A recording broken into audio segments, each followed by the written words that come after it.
Good morning, class. So, today we are going to talk about final accounts and financial statements, right? So, previously in all our lessons, we've been talking about all accounts in the stages of our accounting cycle. So, today we are going to talk about final accounts.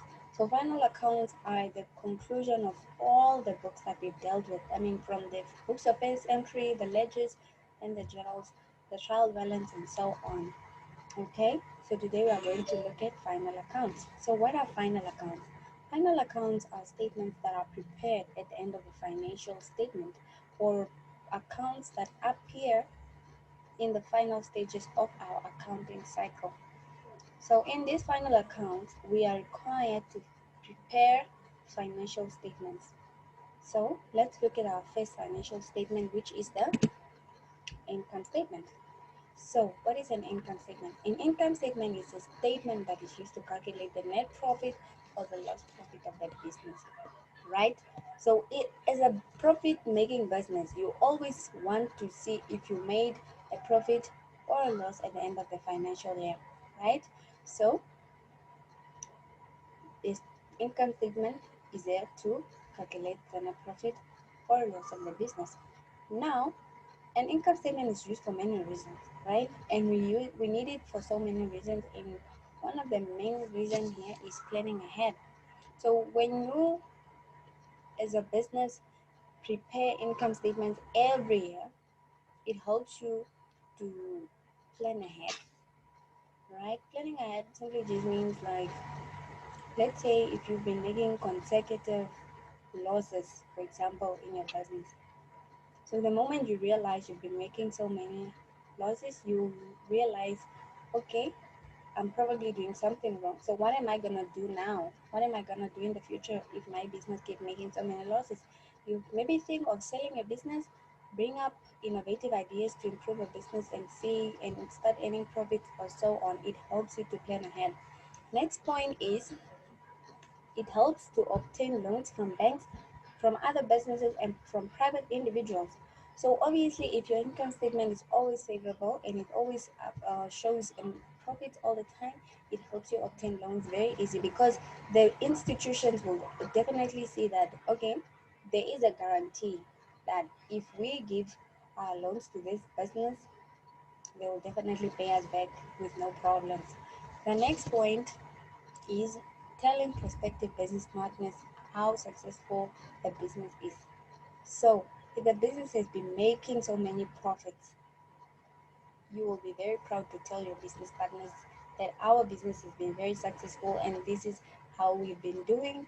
Look at the figures that are appearing in our income statement. It's doing very well. But if your business has been making losses all the time, you will never tell your business partners your business is successful at all. And then we have the other point here. It's telling someone who will be interested in buying the business how successful the business is. So obviously, if your business has been making so many profits, buyers will be very interested to buy your business because they will know, okay, if we buy this business, we'll get more profits. But if your business has been making so many losses, no buyer will be very interested. They will just be like, okay, next.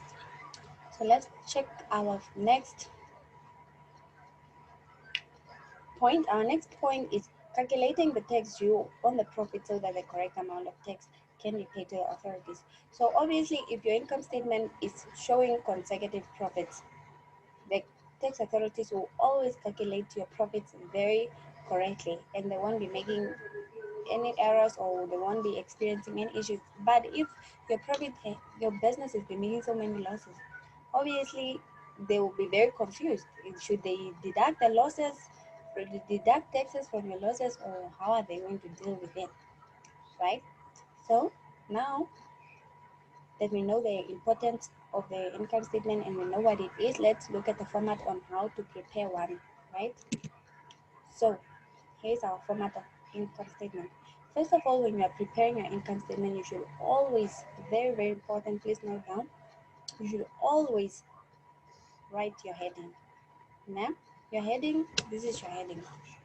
Income statement of Mata Retailers for the year ended 31st of May, Nah, 2020. Don't forget to write your heading. It's very, very important because if you don't write your heading there, I would assume I don't know what it is, so I don't know what I'm doing. I don't know what I'm marking. What is this? I might as well just give you a zero because what is that?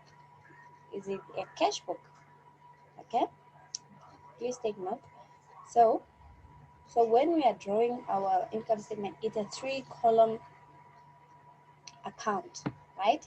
So first we have the detail account and then the two amount columns. So obviously it is a detail account, but I don't expect you to write details there in the first column, but you should just know the first column is a detail column and the second one is the amount and the other one is also an amount column. So first of all, what we write in our income statement is our revenue. Our revenue is our sales less sales returns. It's the difference between sales and sales returns. So that is our revenue. So where do we post our revenue? We'll post it in the last column of our amount, right? And then we move on to less cost of sales.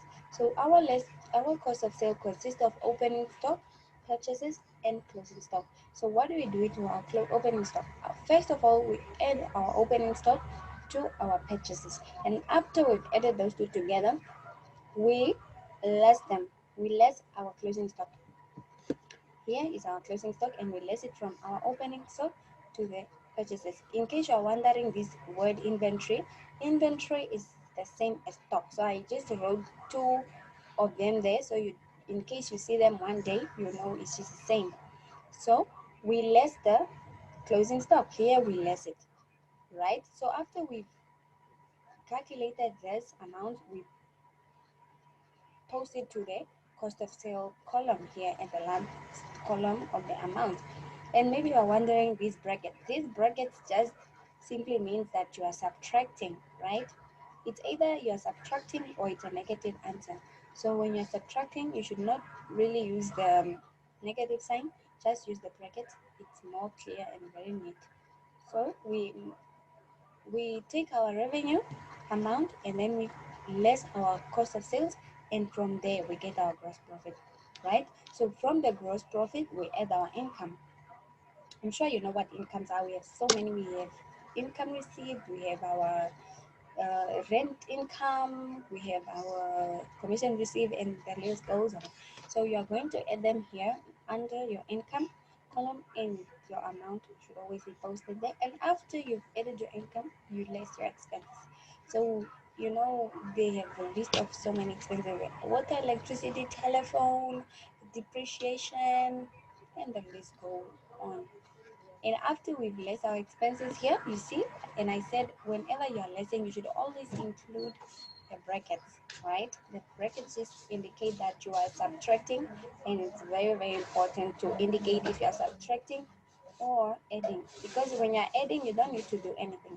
I can see you've added here, and if you've included your brackets, I can clearly see you've deducted because you've indicated with the brackets. Now, so after you've calculated your gross profit plus your income, you minus your less expenses, I can see the final answer is your net profit. But if your net profit, your net profit should always indicate in positive numbers. But if your profit comes in a negative number, I can see it's a loss, right? So that's how we do our income statement. So let's quickly do a quick recap. I said an income statement is a statement that is used to calculate the profit or the loss of a business. And it's very, very important to help you plan ahead, to obtain loans, to show your business partners, and to um, demonstrate to your potential business buyers, right? So it's very, very important to know the income statement and its format. And don't always forget to use your brackets to indicate you are subtracting, and don't always forget to indicate your revenue amount as sales less cost of sales, and don't forget you add your opening stock and closing stock, right? So we are done with that. So tomorrow we are going to continue and we are going to do the balance sheet. Now the balance sheet is also one of the financial statement of the final account, right? So for your homework, I want you guys to check in your assets equal to owner's equity plus liability textbook on page 191. There is an activity and you should do it, right? If you have any questions, please contact me. You guys have my details, and I'm assuming you are doing well. So, class dismissed.